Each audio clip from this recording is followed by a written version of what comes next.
Tenho 62 anos, e a coisa mais honesta que já fiz foi assistir a minha reputação morrer em uma coluna de jornal escrita por uma criança. Durante 4 décadas, construí um monumento para mim mesma feito de respeito público e ternos bem passados, apenas para perceber que, embora a cidade inteira soubesse meu nome, ninguém no corredor da minha própria casa conhecia meu coração. Troquei a infância da minha filha por uma cadeira na Câmara Municipal.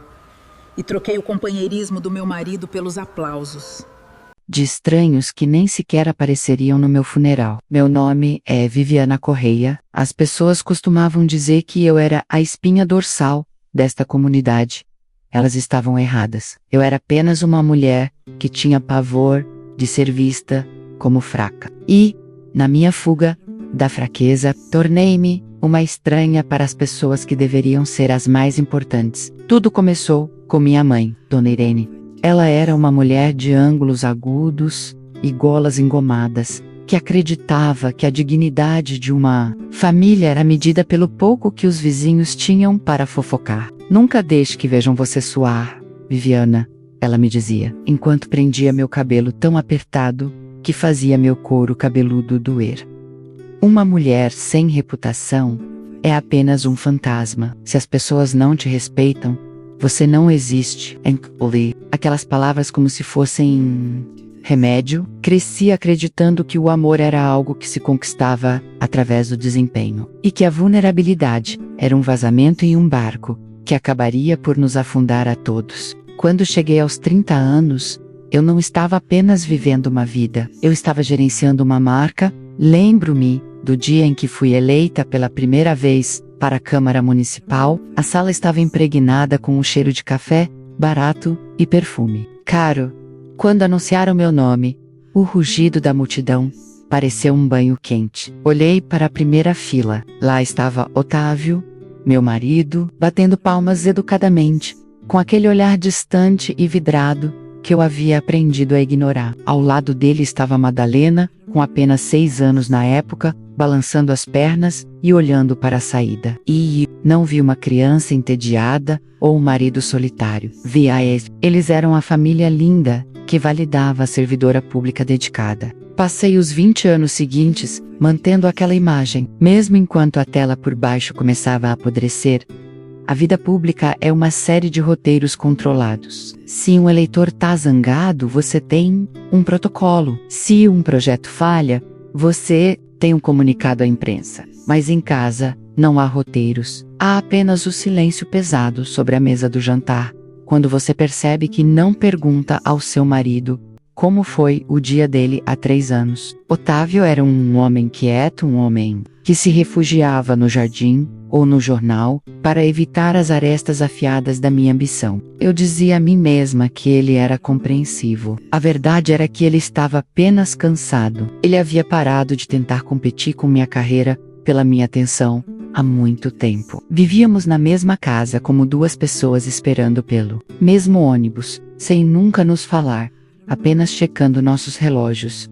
Depois, havia Madalena. Minha filha era a única pessoa que eu não conseguia gerenciar. Ela enxergava através do sorriso da vereadora, antes mesmo de conseguir amarrar os próprios sapatos. Lembro-me de uma manhã de sábado quando ela tinha 12 anos. E eu me preparando para um comício comunitário, praticando meu discurso no espelho. Ela entrou, segurando um troféu quebrado de um debate escolar que havia vencido no dia anterior. Eu não tinha ido. Eu estava em uma cerimônia de inauguração de um novo parque. Você faltou, disse ela, com a voz plana, desprovida do choro que eu esperava. Eu te disse, Mada, a comunidade estava contando comigo. Aquele parque estará lá por 50 anos. Seus filhos vão brincar lá.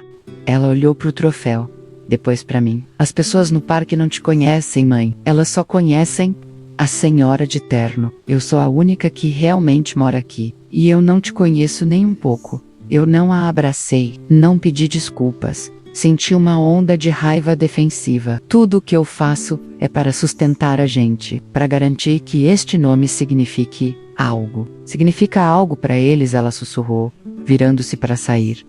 Para mim, significa apenas uma cadeira vazia no jantar. Sufoquei essas memórias. Enterrei-as sob mais trabalho, mais elogios, mais reuniões importantes. Convenci-me de que o legado era algo que se construía no mundo, não nos cantos silenciosos de um quarto ou de uma cozinha. Ao chegar aos 50 anos, o relógio começou a tiquetar. Minha pele começou a perder a elasticidade e a geração mais jovem de políticos começou a morder meus calcanhares. Trabalhei mais, fui a mais enterros de pessoas que mal conhecia, apenas para ser vista. Tornei-me mestre no aperto de mão sincero. Eu era Viviana Correia, a mulher que nunca falhava, mas então Noah nasceu. Madalena havia se casado com Tomás, um homem que eu considerava profundamente comum. Ele era um professor de história que usava remendos nos cotovelos e passava os fins de semana lendo. Ele não tinha imagem, ele era apenas feliz. Isso me incomodava. Como alguém poderia estar tão satisfeito sem ser admirado por todos? Quando Noah chegou, pensei que tinha uma segunda chance. Não para ser avó, mas para ser uma avó perfeita. Comprei os carrinhos mais caros. Garanti que o jornal local publicasse uma foto minha segurando o no festival da cidade. Noah, porém, era um menino quieto. Ele tinha os olhos do pai menos arregalados, observadores e profundamente calmos. Quando ele tinha 5 anos, sentava no meu colo, enquanto eu atendia ligações de trabalho, e eu acariciava seu cabelo, pensando que ele era um público cativo para minha importância. Mas, conforme ele crescia, aqueles olhos começaram a ver as rachaduras. Ele me viu dar um fora na empregada, e depois se virar para uma câmera, com um sorriso de santa. Ele me viu ignorar os ataques de tosse de Otávio, porque eu estava ocupada demais revisando uma proposta de orçamento. Uma noite, há cerca de 1 ano, estávamos todos em casa para o jantar de domingo, uma ocasião rara em que insisti, porque a unidade familiar ficava bem para o meu perfil de aposentadoria, que estava por vir. Eu estava reclamando de um rival que havia criticado meu histórico. Falava da minha devoção à cidade, dos meus sacrifícios. Noah, agora, com 14 anos, olhava fixamente para mim, não com raiva, mas com uma espécie de curiosidade. Clínica? Vó, disse ele. Isso dói? O que dói, querido? Ah, mas parece muito pesada. Você nunca sente vontade de simplesmente tirar lá e ser uma pessoa comum? A mesa ficou em silêncio. Otávio olhou para o prato. Madalena olhou para mim, com as sobrancelhas erguidas, esperando. Eu ri, aquela risada melódica e ensaiada que eu usava para jornalistas difíceis. Noah, você tem muita imaginação. Isso não é uma máscara. Isso é quem eu sou. Ele não riu de volta, apenas balançou a cabeça lentamente e voltou a comer. Eu não sabia na época, mas naquele momento, o relógio chegava à sua hora final. A reputação que eu passei 62 anos polindo estava prestes a ser despedaçada, não por um rival político ou um escândalo, mas pela caneta honesta de um menino que simplesmente amava a verdade mais do que amava a sombra de sua avó. Depois daquele jantar, o silêncio na casa não parecia apenas uma ausência de som, parecia um peso. Caminhei pelos cômodos da minha casa, menos a casa que eu havia decorado, para parecer um editorial de revista, menos, e percebi que estava vivendo em uma galeria, não em uma residência. Cada vaso estava em seu lugar, cada almofada estava fofa, e cada foto na parede era uma representação calculada de uma vida de sucesso. Mas quando a porta da frente se fechava e eu ficava sozinha com Otávio, o ar ficava rarefeito. Notei a maneira como ele caminhava agora, lentamente, com um leve arrastar de pés que não existia 1 ano atrás. O relógio tic-taqueando de nossas vidas não era um som, era o desgaste visível de seus suéteres e a maneira como ele passava. Horas no jardim, falando com a terra porque a terra não lhe pedia para desempenhar um papel. Eu tinha 61 anos na época, chegando aos 62, e pela primeira vez senti a fria percepção de que estava ficando sem tempo para ser uma pessoa, em vez de uma política. Tentei consertar as coisas, mas fiz da única maneira que sabia, através da gestão. Decidi que precisávamos de férias, em família. Passei semanas coordenando tudo, escolhendo um resort que ficaria prestigioso em uma coluna social. Comprei para Madalena uma bolsa de grife, que ela não queria, e me ofereci para pagar aulas particulares para Noah, em uma matéria na qual ele já era excelente. Eu estava tentando comprar de volta a intimidade que passei décadas vendendo. Madalena recusou a viagem. 5 minutos depois de eu sugerir: "Mãe, não precisamos de um resort", disse ela ao telefone, com a voz cansada. "Precisamos que você se sente em uma sala conosco por 1 hora sem checar suas notificações ou mencionar quantas pessoas te agradeceram pela nova ala da biblioteca. Você consegue fazer isso?" Eu disse a ela que ela estava sendo ingrata. Disse que meu trabalho provia o exato estilo de vida que ela agora desprezava. Desliguei sentindo uma onda familiar de prepotência, mas ao olhar meu reflexo no espelho do corredor, a máscara que Noah mencionara parecia mais apertada do que nunca. Eu tinha 62 anos, e minha própria filha falava comigo como se eu fosse uma cliente difícil, que ela era obrigada a suportar. A pressão moral começou a aumentar de formas pequenas e sufocantes. Lembro-me de encontrar Otávio na cozinha tarde da noite. Ele estava olhando para um copo de água, com a mão tremendo levemente. Eu deveria ter perguntado se ele estava bem. Deveria ter me sentado e segurado sua mão. Mas minha mente já estava acelerada em direção à reunião de comissão da manhã seguinte. Pensei no discurso que teria que fazer sobre valores familiares e desenvolvimento urbano. Olhei para o meu marido, o homem que esteve silenciosamente ao meu lado em 5 eleições, e senti uma pontada de vergonha. Não perguntei sobre o tremor. Perguntei se ele tinha visto minha pasta azul. Ele olhou para mim, e por um breve segundo, eu vi menos a perspectiva oposta. Nos olhos dele, eu não era a dama de ferro do conselho. Eu era uma mulher que estava perdendo a própria vida, enquanto tentava organizar a vida de todo mundo. Ela não respondeu. Apenas apontou para a pasta no balcão e voltou para a cama, sem dizer uma palavra. Aquele silêncio foi um grito que eu era orgulhosa demais para ouvir. Enquanto isso, Noah estava se tornando um fantasma em minha casa. Ele parou de me fazer perguntas. Parou de correr para a porta quando eu chegava. Ele tinha 15 anos agora e desenvolvera o hábito de me observar dos cantos dos cômodos.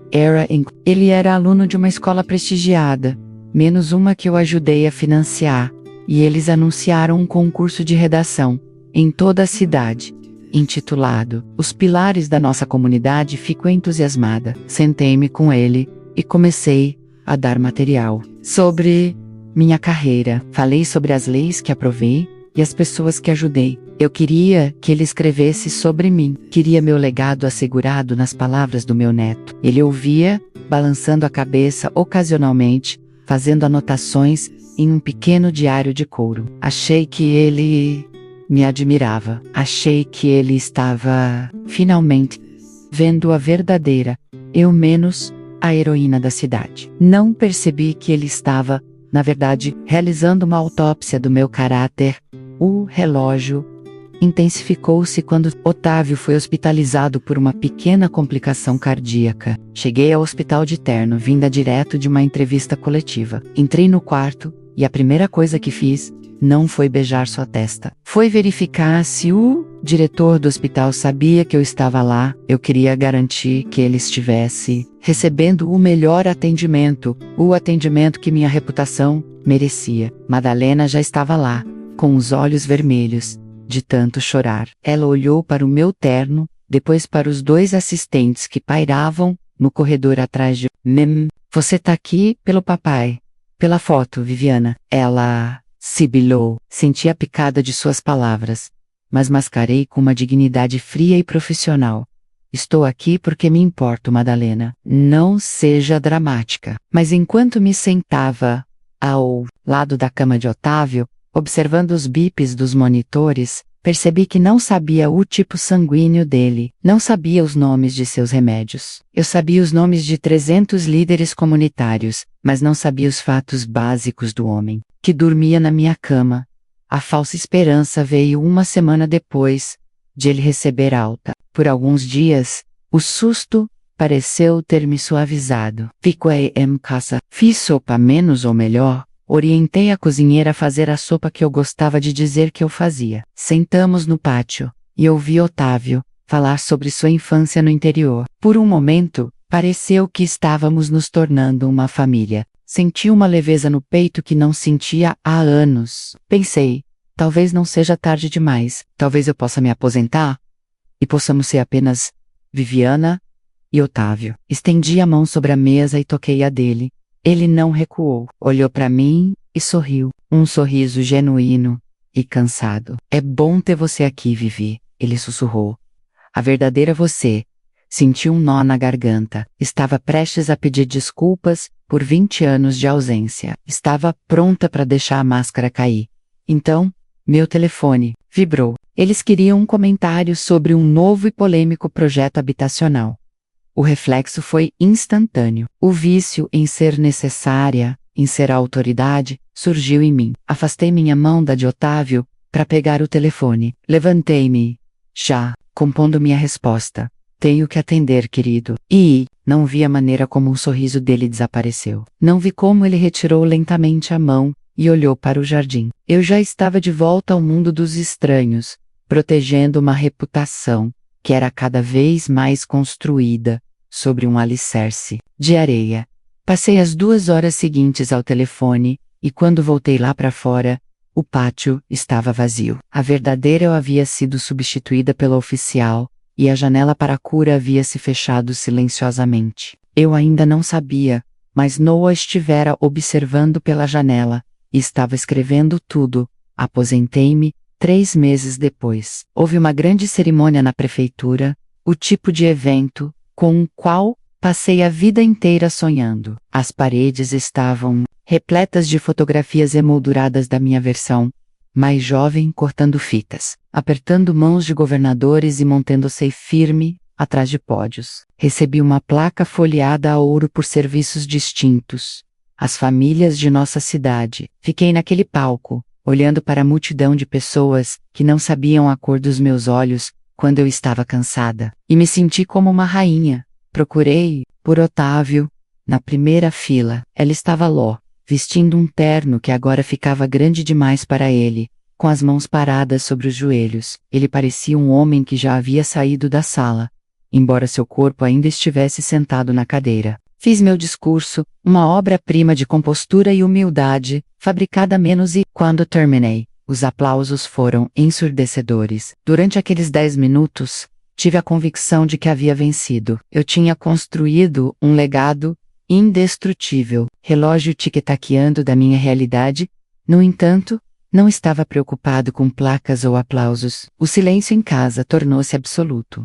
A aposentadoria não me aproximou de Otávio, apenas me forçou a perceber que não tínhamos uma linguagem comum fora dos papéis de vereadora e cônjuge de apoio. Eu tentava iniciar uma conversa sobre uma notícia ou um conhecido em comum. Ele simplesmente balançava a cabeça e voltava para suas palavras cruzadas. Os anos em que escolhi o telefone em vez dele, o escritório em vez da mesa de jantar, e a imagem pública em vez da intimidade privada, criaram um cânone entre nós. Eu tinha 62 anos, sentada em uma casa linda, com um homem que conhecia há 40 anos, e me sentia mais sozinha do que nunca, em uma sala cheia de rivais, políticos. Essa era a pressão moral, para a qual eu não me preparara, menos a percepção de que você não pode simplesmente apertar um botão e esperar que as pessoas amem a pessoa que você finalmente decidiu se tornar, quando não tinha mais nada para fazer.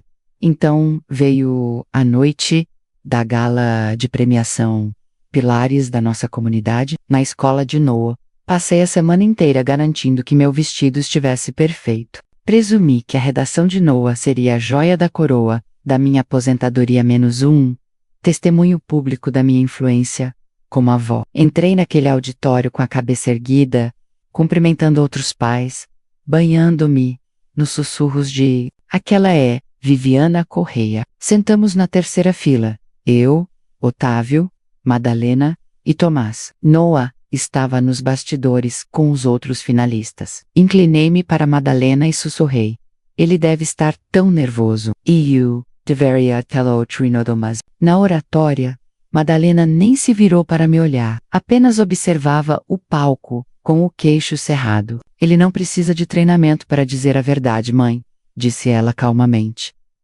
Aceitei como um elogio. Eu estava tão cega pelo meu próprio reflexo, que não via a tempestade chegando. O diretor começou a ler as redações vencedoras. Quando chegou a vez de Noah, ele caminhou até o pódio com uma calma que me inquietou.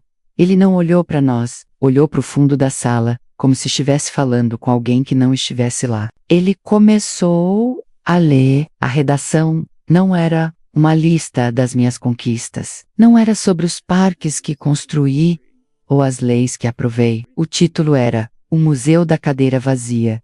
Ele falou sobre uma mulher que era uma lenda nos jornais, mas um fantasma na mesa de jantar. Descreveu a maneira como a luz no corredor sempre ficava acesa à tarde da noite. Não porque ela estivesse lendo para ele, mas porque estava respondendo e-mails de pessoas cujos nomes ela não lembraria em uma semana.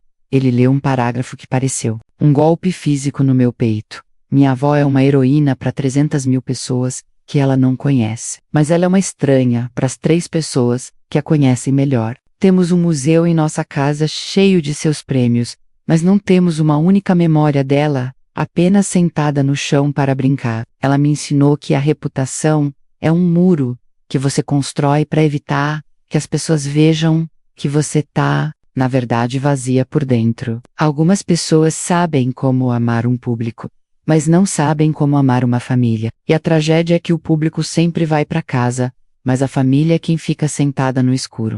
O auditório estava tão silencioso que eu podia ouvir o zumbido do ar-condicionado. Senti o sangue fugir do meu rosto. Olhei para as pessoas ao meu redor, menos as pessoas que passei décadas tentando impressionar. Elas não olhavam mais para mim com admiração. Olhavam com pena, ou pior, desviavam o olhar, envergonhadas por mim. Olhei para Otávio. Ele não estava surpreso, estava apenas balançando a cabeça lentamente, com os olhos fixos em Noah. Ele sabia. Ele sempre soubera. Madeleine estava chorando, não de raiva, mas de um luto profundo e exausto. A perda visível, irreversível, não foi minha reputação. Foi a percepção de que eu criei uma filha e um neto, que me viam como um exemplo do que não ser, em vez de um modelo a seguir. Noah terminou a leitura e saiu do palco. Não houve aplausos no início. Apenas uma pausa pesada e sufocante. Quando o bater de palmas finalmente começou, pareceu vazio. Eu queria desaparecer, queria gritar que ele estava errado, que fiz tudo por eles. Mas, enquanto eu estava sentada ali, o peso da máscara finalmente quebrou. Olhei para as minhas mãos, menos as mãos que apertaram outras 1000, e percebi que estavam vazias. Passei 62 anos construindo um castelo de cartas. E meu próprio neto acabara de derrubá-lo com um único sopro de honestidade. Caminhamos até o carro em silêncio total. Ninguém falou, ninguém olhou para mim. O relógio tic-taqueando havia parado. Eu finalmente alcancei a única coisa que mais temia. Eu estava sendo vista exatamente como eu era. O caminho de volta da escola foram os 30 minutos mais longos da minha vida. O interior do carro parecia um vácuo, sugando o oxigênio dos meus pulmões. Fiquei esperando que alguém gritasse, que Madalena berrasse com Noah, ou que Otávio me defendesse. Mas havia apenas o som dos pneus no asfalto. Era o som de uma família, que finalmente tinha ficado sem coisas para dizer, porque a verdade mais dolorosa já havia sido gritada de um pódio. Quando chegamos à minha casa, menos o grande museu de pilares brancos, que Noah descrevera menos, eles nem sequer entraram. Otávio saiu do carro com um suspiro pesado, e Madalena apenas olhou para mim pela janela. Seus olhos não estavam cheios do fogo com o qual eu estava acostumada. Estavam apenas vazios. Boa noite, Viviana, disse ela. Ela não me chamou de mãe, usou o nome que a cidade usava. Aquele foi o momento em que o relógio da nossa relação chegou ao zero. A distância não era mais um vão que poderíamos cruzar. Era um oceano. Passei as 48 horas seguintes em estado de paralisia. Ficava checando meu telefone, esperando que o jornal local tivesse publicado a história. Eu estava apavorada com a humilhação pública. Eu era uma mulher de 62 anos, com um armário cheio de prêmios, e estava me escondendo atrás das cortinas como uma criminosa, mas a ironia, menos a cruel ironia do especialista, era que o público não se importava tanto quanto eu pensava. Algumas pessoas me mandaram mensagens dizendo que estavam surpresas com a redação, mas a maioria simplesmente seguiu para o próximo escândalo, o próximo projeto, a próxima manchete. Minha reputação, a coisa que sacrifiquei a infância da minha filha e o coração do meu marido para proteger, era apenas um pensamento passageiro para os estranhos que eu servi. Para a cidade eu era uma manchete que já estava amarelando, mas para minha família o dano era permanente. Troquei o eterno pelo temporário e agora não tinha nenhum dos dois. No terceiro dia, não aguentei mais o silêncio. Dirigate a casa de Madalena sem ligar. Subi a rampa da garagem, meus saltos estalando no pavimento, tentando invocar a persona de vereadora para me proteger. Encontrei-a na cozinha, montando o lanche de Noah. Ela não pareceu surpresa ao me ver. A Pina continuou preparando o sanduíche, com movimentos metódicos e cansados. Como você pôde deixar ele fazer aquilo, Madalena? Comecei, com a voz tremendo, na frente de todo mundo. Minha carreira, meu legado. Ele destruiu tudo em 10 minutos. Ela parou, com a faca ainda na mão. Olhou para mim, e pela primeira vez, vi a mulher que eu a obriguei a se tornar. Ele não destruiu nada, Viviana. Ele apenas acendeu as luzes. Estamos vivendo nessa escuridão há 30 anos. Você realmente achou que manteríamos o segredo para sempre? Achou que os troféus na sua prateleira eventualmente começariam a nos amar de volta? Eu fiz tudo por vocês. Gritei, o velho reflexo, assumindo o controle. As escolas, a casa, as oportunidades. Madalena riu. E foi o som mais doloroso que já ouvi. Não. Você fez pela versão de nós que vivia na sua cabeça. Você não queria uma filha. Queria uma história de sucesso. Você não queria um neto. Queria um legado. Noah escreveu aquela redação porque foi o único corajoso o suficiente para parar de fingir que uma cadeira vazia é uma pessoa. Olé. Em volta da cozinha dela, estava bagunçada. Havia migalhas no balcão e uma pilha de correspondência perto da porta. Era um lar de verdade. Minha casa era um showroom, onde ninguém tinha permissão para deixar um copo sobre a mesa. Percebi então que minha obsessão pela reputação era, na verdade, uma obsessão pelo controle. Eu podia controlar como uma multidão me via. Ou podia controlar como uma criança se sentia quando eu esquecia seu aniversário, por causa de uma reunião de orçamento. Senti uma onda de reconhecimento através da humilhação. Eu não era a vítima de uma traição. Eu era a arquiteta do meu próprio isolamento. Tentei tocar o braço dela, mas ela recuou. Não foi um solavanco dramático. Foi apenas um ajuste silencioso de espaço. Acho que você deveria ir, disse ela. Otávio me ligou esta manhã. Ele vai ficar na casa do Sérgio por alguns dias. Ele precisa respirar, mãe. Ele passou 40 anos prendendo a respiração para que você ficasse bem. Nas fotos, a menção de que Otávio estava indo embora pareceu um colapso físico. Meu marido quieto e reservado, o homem que sempre esteve em segundo plano, finalmente havia saído de cena, completamente. Voltei para o meu carro, sentindo as pernas como chumbo. Eu tinha 62 anos, e finalmente estava vendo o mundo sem a máscara. Era um lugar frio e silencioso. Fui para casa e sentei no escuro. Não acendi as luzes, não chequei meus e-mails, apenas ouvi a casa. É incrível como uma casa é barulhenta quando não há amor nela. Pensei em Dona Irene, minha mãe, e suas colas. Percebi que passei a vida tentando agradar uma mulher morta, que me ensinou que a fraqueza era um pecado.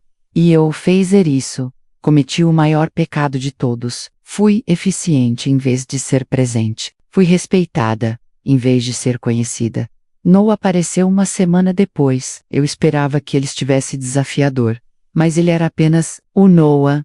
Ele sentou no alpendre comigo, balançando as pernas. Você está brava comigo, vó? Ele. Olhei para ele. Um menino que despedaçou meu mundo com uma tarefa escolar. Percebi que não podia ficar brava com o espelho por me mostrar minhas próprias rugas. Não, Noah, sussurrei. Não estou brava. Sinto muito que tenha sido preciso um discurso público para eu ouvir o que você estava dizendo na cozinha todos esses anos. Ele olhou para mim e por um segundo vi um lampejo da antiga adoração. Mas era diferente agora. Era algo real. Tudo bem, disse ele. Talvez agora a gente possa só conversar sobre coisas normais, tipo... sem a voz.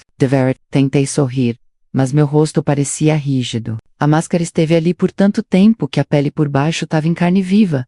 Hoje, tenho 62 anos e passo meus dias aprendendo a ser uma pessoa comum. É o trabalho mais difícil que já fiz. Não há placas por admitir que você estava eu. Não há discursos por aprender a ouvir seu marido falar sobre o jardim sem olhar para o relógio. Otávio voltou, mas dormimos em quartos separados agora. A perda irreversível é o tempo. Podemos ser educados, podemos ser agentes, mas nunca mais seremos jovens de 25 anos, apaixonados. Nunca mais teremos 30 anos criando uma... Esse tempo foi gasto construindo uma reputação que acabou sendo uma gaiola. Se você está ouvindo isso e ainda está no meio da sua ascensão, quero que olhe para as pessoas sentadas à sua mesa hoje à noite. Olhe de verdade para elas. Você sabe do que elas têm medo? Você sabe com o que elas sonharam ontem à noite? Ou você apenas sabe que elas ficam bem na foto de família que você planeja postar? Não espere que um neto escreva uma redação para te dizer que você está perdendo a própria vida. Porque, até lá, os aplausos terão acabado, as luzes estarão apagadas e você ficará com nada além de uma placa folheada a ouro e uma casa muito, muito silenciosa. Esta história aí, um lembrete doloroso de que a vida perfeita que projetamos para o mundo muitas vezes tem um preço alto para as pessoas que estão logo ao nosso lado. Viviana passou 62 anos perseguindo o respeito de estranhos, apenas para descobrir que o prestígio é um substituto frio para o calor de ser verdadeiramente conhecido e amado. É fácil nos perdermos na busca por uma reputação impecável ou pelo sucesso profissional, mas no fim do dia, quando as câmeras se apagam e o palco fica vazio, tudo o que realmente nos resta é a família que cultivamos ou que deixamos de lado. O tempo é o único recurso que não podemos gerenciar, comprar de volta ou recuperar, uma vez que ele se vai. Se você estivesse no lugar da Viviana, enfrentando o silêncio de uma casa construída sobre aparências, você acredita que teria forças para recomeçar do zero? Ou acha que certas feridas no coração da família são profundas demais para serem curadas? Compartilhe sua reflexão nos comentários.